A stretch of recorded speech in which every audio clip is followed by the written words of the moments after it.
తెలంగాణ గత పాలనలో ఆర్థిక పరిస్థితి ప్రస్తుతం ఉన్న ప్రభుత్వం పైన ఉన్నటువంటి సవాళ్లకు సంబంధించి ఒక హరిత కాకతీయ హోటల్లో ఏదైతే ఒక రౌండ్ టేబుల్ సమావేశం జరిగింది. ఇదంతా కూడా తెలంగాణ ఉద్యమకారుల ఐక్య వేదిక ఆధ్వర్యంలో ఈ కార్యక్రమం నిర్వహించడం జరిగింది. ప్రస్తుతం దానికి సంబంధించి మనతో మాట్లాడడానికి ప్రొఫెసర్ వెంకటనారాయణ సార్ ఉన్నారు. వారిని అడిగి తెలుసుకుందాం. సార్ చెప్పండి, ఇవాళ జరిగినటువంటి రౌండ్ టేబుల్ సమావేశంలో ఎలాంటి నిర్ణయాలు తీసుకున్నారు? ఇవాళ ఈ రౌండ్ టేబుల్ సమావేశానికి ఒక ప్రత్యేకమైన అది కార్యాచరణతోటే మొదలుపెట్టాం. అంటే ఎన్నికలలో ఇవాళ కాంగ్రెస్ ప్రభుత్వం ఏర్పాటు జరిగింది. 10 సంవత్సరాల కాలం ఏదైతే గవర్నమెంట్ నడిపినటువంటి కేసీఆర్ యొక్క ప్రభుత్వం ఓడిపోయింది, ఆయన పార్టీ ఓడిపోయింది. ఆయనకు 5 సంవత్సరాల టైం విశ్రాంతి ఇచ్చారు ప్రజలు. కానీ 30 రోజులు కాకముందే ఈ మొత్తం రాష్ట్రంలో ఏం జరుగుతుంది, ఆయన ఇచ్చిన 6 గ్యారెంటీలు ఎక్కడ పోయినాయి అని ప్రశ్నించడం మొదలుపెట్టినారు వాళ్ళు. అంటే పోయిన అధికారాన్ని మళ్ళీ ఎక్కడనో వెతుకోవడం కోసం ప్రజలను మరొకసారి మభ్యపెట్టడానికి, ప్రజల మీద ప్రజలను రెచ్చగొట్టడానికి చేసేటువంటి ప్రయత్నం చేస్తూ ఉన్నారు. కానీ ఈ రాష్ట్రము గత 10 ఏళ్లలో దోపిడీకి గురైంది. మీరు లక్షల కోట్ల రూపాయల ఆస్తులను దోపిడీ చేసుకున్నటువంటి పార్టీ మీది, అదేవిధంగా అవినీతి పాలైనటువంటి పార్టీ మీది ప్రభుత్వాన్ని అట్లా నడిపినరు. మీ కల్వకుంట్ల ప్రభుత్వంగా మారిపోయింది. ఇది ప్రజాస్వామ్యం కాదు, ఇది ఒక రాజ్యాంగ పరంగా కాదు, కేవలం కల్వకుంట్ల ఇష్టారాజ్యంగా ఆ 4-5 యొక్క సభ్యుల యొక్క ఇష్టారాజ్యంగా నడిచినటువంటి పద్ధతిలో నడిపినరు. 7 లక్షల కోట్ల రూపాయల అప్పు చేసిండ్రు. మొత్తం ఈ రాష్ట్రం కోలుకోలేని దుస్థితికి తీసుకొచ్చిండ్రు. ప్రజలను మరొకసారి ప్రజాస్వామ్య ఉద్యమంలో ఈ పద్ధతిలో ఒక సామాజిక న్యాయపరంగా పనిచేసేటువంటి ప్రభుత్వాన్ని ఎన్నుకోవాలని కాంగ్రెస్కు పట్టం కట్టినటువంటి వాళ్ళను 5 సంవత్సరాల కాలం పూర్తిగా వాళ్ళు ఇక్కడ ప్రభుత్వం నడపాలనే లక్ష్యంతో ప్రజలు ఇచ్చినారు. కాబట్టి మీరేదో ప్రయత్నం చేసి దాన్ని కూలగొడతామని, లేకపోతే రకరకాలుగా ఇక్కడ కూడా సిండేలను వాళ్ళ వీళ్ళని తయారు చేస్తారనుకుంటారు. కానీ ప్రజలు తప్పకుండా ఈ ప్రభుత్వాన్ని కాపాడుకుంటారు, మీకు తగిన శాస్తి కూడా చెప్తారు. ఇంకొకటి ఏంటంటే ప్రజలకు కూడా మేము ఈ వేదిక నుంచి ఇచ్చేటువంటి ఒక సూచన, ఒక రకమైనటువంటి అప్పీల్ ఏంటంటే, ఈ వచ్చే పార్లమెంట్ ఎన్నికల్లో కూడా కేసీఆర్ గారికి కనీసం 1 సీటు కూడా రాకుండా చేస్తేనే ఈ రాష్ట్రంలో వాళ్ళు పునాదులు లేకుండా, ఏర్లు లేకుండా మొత్తము ఒక కుక్కటి వేళ్లతోటి పీకి వేస్తే తప్ప మళ్ళా మొలిసినా కానీ చాలా కష్టమవుతుంది. కాబట్టి ఈ ఎన్నికలలో తప్పకుండా ప్రజలు మొన్నటి తీర్పు కంటే ఇవాళ 42% కాదు 60% ఓట్లు ఇవాళ ఒకే పార్టీకి ఇచ్చేసి సంపూర్ణమైనటువంటి విజయాన్ని ఇవాళ ఉన్నటువంటి ప్రభుత్వానికి ఇస్తే ఒక సుస్థిరమైన ప్రభుత్వం ఏర్పడుతుంది. ప్రజలకు ఇచ్చినటువంటి హామీలను కూడా నెరవేర్చడానికి అవకాశం ఉంటుంది. కాబట్టి ఏదైతే పార్టీ ఇంతకాలం ప్రజల ఒకటి చెప్పండి సార్, మొన్న జరిగిన అసెంబ్లీ ఎన్నికల్లో ఈ ప్రభుత్వాన్ని టార్గెట్ చేస్తూ మాట్లాడినటువంటి కేటీఆర్కు మేధావులంతా బయటికి వచ్చి ఎందుకు సమాధానం చెప్పలేకపోయిల్లు అంటే ఏం చెప్తారు? ఇప్పుడు ఇవాళ మీరు అన్న ప్రశ్న కరెక్టే. ఎందుకంటే 1 నెల 10 రోజులే అయింది వాళ్ళు మాట్లాడడం మొదలుపెట్టినారు. ఆల్రెడీ మేధావులు కూడా రాష్ట్ర స్థాయిలో కూడా పెద్ద ఎత్తున దీని మీద మాట్లాడడానికి ఒక సన్నాహ చేస్తూ ఉన్నారు. ఎప్పుడైనా వరంగల్ నుంచే ఇటువంటి కార్యక్రమాలు మొదలైతే రాష్ట్రం అంతటికి విస్తరిస్తాయి. తప్పకుండా మేధావులతో పాటు నేను కూడా టచ్లో ఉన్నాను, మాట్లాడుతున్నాం. ఇవన్నీ కూడా మిగిలిన 9 జిల్లాల్లో కూడా పాత జిల్లాలలో పెడతాం.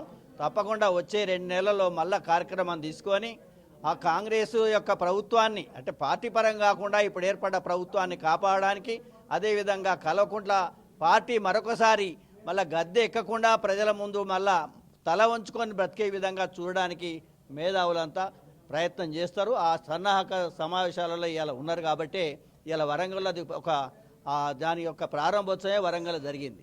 ఇప్పుడే ఒక తీర్మానం చేయడం జరిగింది. తెలంగాణ ప్రభుత్వంలో ప్రొఫెసర్ వెంకటనారాయణకి ఒక అడ్వైజర్ బోర్డు కమిటీలో ఒక మెంబర్గా తీసుకోవాలని చెప్పేసి తీర్మానం చేయడం జరిగింది. ఒకవేళ అంటే మిమ్మల్ని కూడా, అంటే హరిగోపాల్తో పాటు కోదండరామ్తో పాటు మిమ్మల్ని కూడా అడ్వైజర్ బోర్డులో తీసుకుంటే ఈ తెలంగాణ ప్రజలకు మీరు ఇచ్చే ఏం చెప్తారు? నాకు అడ్వైజరీ పదవి ఇచ్చినా ఇవ్వకున్నా కానీ ప్రభుత్వానికి నాకుండేటువంటి సంబంధాలతోటి, ఇవాళ ముఖ్యమంత్రితోటి, మంత్రులతోటి, నాయకులతోటి ఉండే సంబంధాలతోటి ఉపయోగించుకొని తప్పకుండా సరి అయినటువంటి సలహాలు, సూచనలు వాళ్ళకి ఇస్తాం. తప్పకుండా ఏదో ఇంతకుముందు ఉన్న గవర్నమెంట్ లెక్క ఏదో ఫామ్ హౌస్లో కూర్చోండి తలుపుల దగ్గర పెట్టుకొని కూర్చునేటువంటి ప్రభుత్వం కాదు. కాబట్టి నాలాంటి వాళ్ళు అనేక మంది ఉన్నారు, వాళ్ళ సూచనలు తీసుకుంటారు. తప్పకుండా వాళ్ళు ఇచ్చిన హామీలను ఒక రేషనలైజేషన్ పద్ధతితోటి అమలు చేస్తారు. తప్పకుండా ప్రజాస్వామ్య విధంగా పరిపాలన నడిపిస్తారు. మనం ఏదో అభివృద్ధి రంగాలైనటువంటి ఆ వ్యవస్థ మన వైద్యము అదేవిధంగా విద్యా రంగాలను కూడా అభివృద్ధి చేసే విధంగా మేము సలహాలు ఇస్తాం. పదవులు ఉన్నా లేకున్నా ప్రభుత్వానికి అండదండగా ఉండి పనిచేయడానికి సిద్ధంగా ఉన్నాను నేను. అంటే గత ప్రభుత్వం ఉద్యమకారులను మర్చిపోయింది. ఓకే, అది అది ఆ ప్రభుత్వానికి తగిన బుద్ధి చెప్పారు. ఇప్పుడు వచ్చిన ప్రజలు ఏదైతే ఉన్నారో కాంగ్రెస్ ప్రభుత్వానికి పూర్తిగా పట్టం కట్టడం జరిగింది. సో వెంకటనారాయణ విషయానికి వచ్చేవరకు అటు బీజేపీ, బీఆర్ఎస్, కాంగ్రెస్ రకరకాలుగా వెంకటనారాయణకి ఎందుకు జరుగుతుంది ఇదంతా? అంటే వెంకటనారాయణ అనే వ్యక్తి ప్రజల పక్షాన ఎప్పుడూ నిలబడే వ్యక్తిగా నేను ఉన్నాను. కాబట్టి ఏదో పార్టీకి పూర్తిగా అంకితం అయిపోయి వాళ్ళు చెప్పిన వాళ్ళ అడుగుజాడలు నడిస్తే తప్ప ఇచ్చేటువంటి రోజులైతే ఇవాళగా ఉన్నమాట చెప్తున్నా. కానీ ఇప్పుడున్న ప్రభుత్వం మాత్రం తప్పకుండా సామాజికంగా అదేవిధంగా ఉద్యమపరంగా పనిచేసిన వాళ్ళను దగ్గర తీసుకునేటువంటి ప్రయత్నంలో ఉంది. కాబట్టి తప్పకుండా ఇప్పుడున్న ప్రభుత్వం నాలాంటి వాళ్ళు నన్నే కాదు ఇంకా నాలాంటి వాళ్ళని ఎంతోమందిని కూడా ఆదరించేటువంటి ప్రభుత్వం ఉంది అని నేను భావిస్తున్నాను. అది తప్ప ఆ డైరెక్షన్లో వ్యక్తిగతంగా నాకు కాకుండా కానీ నాలాంటిగా నష్టపోయిన వాళ్ళందరికీ న్యాయం జరిగే విధంగా కూడా ప్రయత్నం చేస్తాను. సో 7 లక్షల కోట్లు అప్పు అయింది. గత ప్రభుత్వం 7 లక్షల కోట్లు అప్పు చేసింది, ప్రజలపైన పెనుభారం మోపిందని చెప్తున్నారు. ఒక పక్క మేధావులంతా మౌనంగా ఉన్నారు. 7 లక్షల కోట్లకు సంబంధించి ఎప్పుడు కూడా ప్రశ్నించని ఆ మేధావులంతా ఈరోజు రౌండ్ టేబుల్ సమావేశంలో ప్రత్యేకించి మాట్లాడడం అంటే ఏమనుకోవచ్చు అసలు? అంటే 7 లక్షల కోట్ల రూపాయలు అప్పులు చేసిరనేది గత 2 సంవత్సరాల నుంచే మేము అంచనా వేసుకున్నాము, చెప్తూనే ఉన్నాము. కానీ ఈ మధ్యన శ్వేతపత్రంతో బయటకు వచ్చినాయి కాబట్టి ప్రజలకు కూడా తెలిసిపోయింది. కానీ ఇంత తప్పు చేసిన వాళ్ళకు వాళ్ళను మనం పనిష్మెంట్ ఇచ్చి ఆల్రెడీ ఇంటికి పంపించినాం కదా, కాస్త నోరు మూసుకొని ఉంటే ఇవన్నీ కూడా సరే ప్రజలకు అర్థమైపోయింది కానీ ఊకుందరు. కానీ వాళ్ళు మళ్ళీ నోరు తెరుస్తూ ఉన్నారు. కాబట్టి తప్పకుండా 7 లక్షల కోట్ల రూపాయల గురించి వాళ్ళు ఏ రకంగా అయితే ఈ దోపిడీ చేసారో ఆ దోపిడీ జరిగిన విధానం పైన చర్చలు జరుగుతూ ఉన్నాయి. దాని మీద ఇన్వెస్టిగేషన్ కూడా ప్రారంభమైంది. ఒక జ్యుడిషియల్ ఎంక్వైరీ జరగాలని అటు కాళేశ్వరం పైన కానీ లేకపోతే ఆర్థికపరమైనటువంటి వాటిపైన కానీ భూముల యొక్క దందాల మీద కానీ ఎంక్వైరీస్ జరుగుతున్నాయి. అది ఒక కార్యరూపం రావడానికి కొంత టైం పడుతుంది. తప్పకుండా వాళ్ళకు జైలు శిక్ష అయిద్ది అనేటువంటిది ప్రజలు బాగా నమ్ముతున్నారు. హైదరాబాద్ తర్వాత పెద్ద నగరం అయినటువంటి వరంగల్, ఇప్పుడు మీరు చెప్పిన జీడీఏ అంచనాల ప్రకారం వరంగల్ కూడా ఆర్థికంగా దాదాపు 14% జీడీఏ ఉన్న వరంగల్ జిల్లాను ముక్కలు చేయడంతో ఎక్కడ ఆర్థికంగా కూడా కుంగిపోయింది అని చెప్పేసి మాట్లాడడం జరిగింది. సో ఇది మళ్ళీ అంటే జిల్లాలను పునరేకీకరణ చేయాలని కోరుతున్నారేమో? జిల్లాలను పునర్నిర్మాణం జరగాలి. సరే, ఇప్పుడు ఆంధ్రప్రదేశ్లో 25 పార్లమెంట్ సీట్లు ఉంటే 25 జిల్లాలు అయినాయి. మన దగ్గర 17 పార్లమెంట్ సీట్లు ఉంటే ఈడ 33 చేసిండు. ఇప్పుడు దసరా పండుగ నాడు కనుక దొరలు ఏడను కోసి పోగులు వేసుకున్నట్టే వేసుకున్నారు వాళ్ళు కల్వకుంట్ల కుటుంబం. ఆ వెలుమో అంటే ఇక అది ఉన్న ఒక సామాజిక వర్గానికి అనుకూలమైనటువంటి జిల్లాలను తయారు చేసారు. ఆ రకంగా పంచుకున్నారు. ఇవాళ ప్రజలు అర్థం చేసుకున్నారు. ముఖ్యమంత్రి గారు కూడా దీన్ని పునర్నిర్మాణం చేద్దామంటున్నారు. దీన్ని కూడా మనం ఒక రేషనల్గా చూడాలి. కానీ మా జిల్లా బాయ్ అని అడుగు ఆ జిల్లాలో వచ్చి ఏమి చేసింది ఏమి లేదు. అన్ని రియల్ ఎస్టేట్ బిజినెస్ చేసి మన భూములన్నీ లాక్కోవడానికే చేసింది కానీ జిల్లాలతో ఒరిగింది ఏమి లేదు. తప్పకుండా రేషనలైజేషన్లో కొన్ని జిల్లాలు తగ్గవచ్చు, కొన్ని జిల్లాలు పునర్నిర్మాణం జరగడానికి అవకాశం ఉంది. జిల్లాలు ఏర్పడితే ఎట్లా ఉండాలంటే అభివృద్ధి కావడానికి అనుకూలమైనటువంటి జిల్లాలు ఉండాలి. అడ్మినిస్ట్రేషన్ కూడా అందరికీ అనుకూలంగా ఉండే అడ్మినిస్ట్రేషన్ రావాలి. కాబట్టి ఇర్రేషనల్గా చేసినటువంటి జిల్లాల్లో పునర్నిర్మాణం జరగడానికి అయితే ఉద్యమకారులు సహకరిస్తారు. అంటే గత ప్రభుత్వం ఉన్నటువంటి ఏదైతే కేంద్ర ప్రభుత్వం సలహా తీసుకున్నప్పుడు 19 జిల్లాలకే పర్మిషన్ ఇస్తున్నామని చెప్పినప్పటికీ కూడా వినకుండా కేంద్ర ఏదైతే రాష్ట్ర క్యాబినెట్ పెట్టుకొని 33 జిల్లాలు చేయడం, అంటే 33 జిల్లాలకు గెజిట్ అనేది ఇంతవరకు లేదు. సో మళ్ళీ అంటే పునర్నిర్మాణం కాంగ్రెస్ ప్రభుత్వం చేస్తుంది అనుకుంటున్నారు.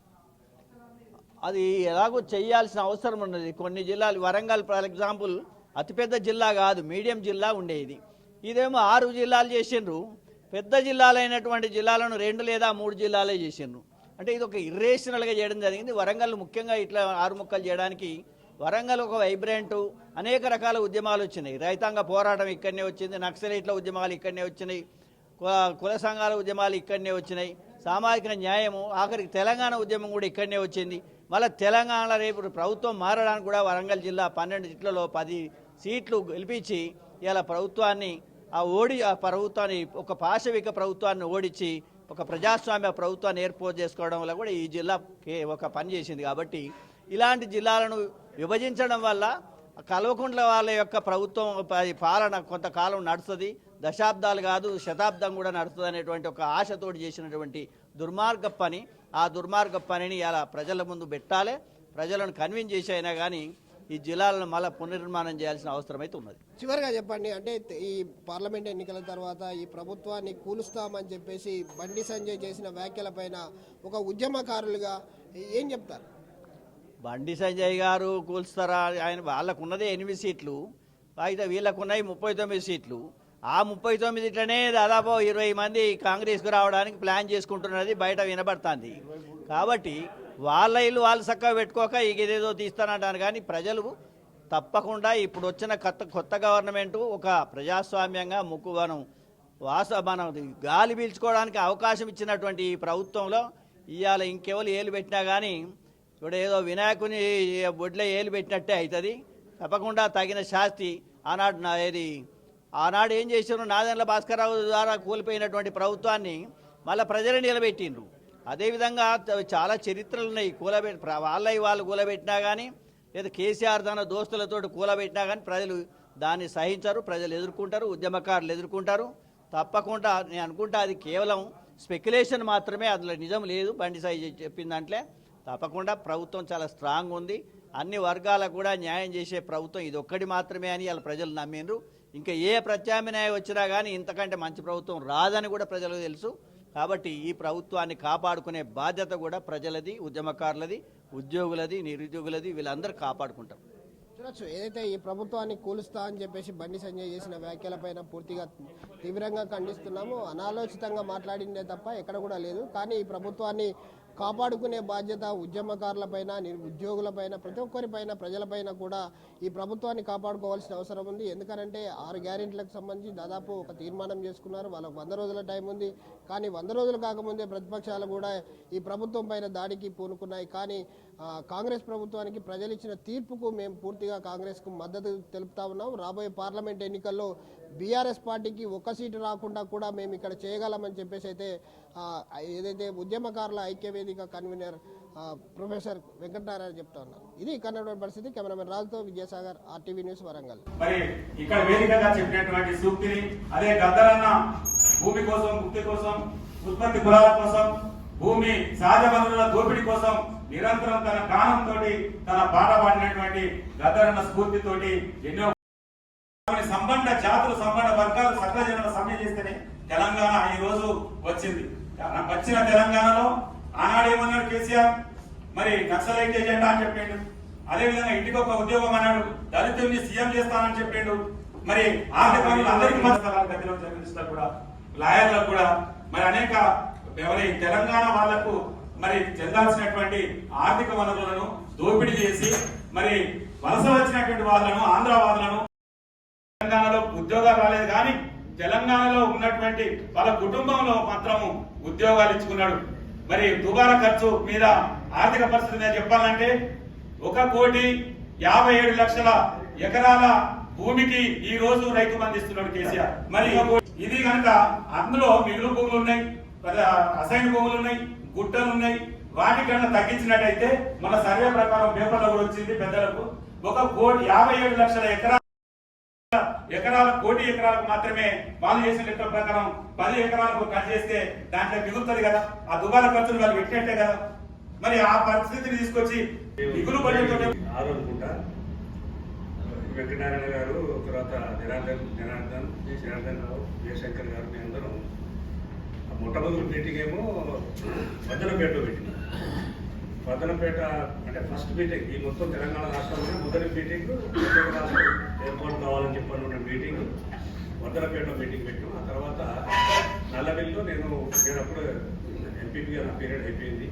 నేను నల్లబెల్లి అంటే నర్సంపేట కాన్స్టిట్యూన్సీ, నేను 87లో ఎంపీపీ. ఆ తర్వాత 96లో వీళ్ళందరినీ తీసుకెళ్ళి అక్కడ మీటింగ్ పెడితే ఒక 50 మంది 60 మంది అట్లా వచ్చి కూర్చుండేది.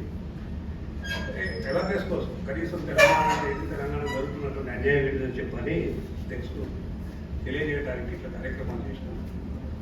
ఆ కార్యక్రమాలు చేస్తున్నప్పుడు ఏంటంటే అప్పుడు ఉన్నటువంటి ప్రభుత్వం చాలా నిర్బంధాలు తీసుకొచ్చింది. అడిగే అవన్నీ కథలంతా ఎందుకు చెప్పుకోవాలి కానీ మేము తెల్లారి రాత్రి పడుకొని తెల్లారి వరకు ఏడిఎస్లో ఇద్దరు సిఐలో ఒక ఇద్దరు ఎస్ఐలో ఎవడో పోలీస్ స్టేషన్ మా ఇంటి ముందు కాపలా ఉంటాయి.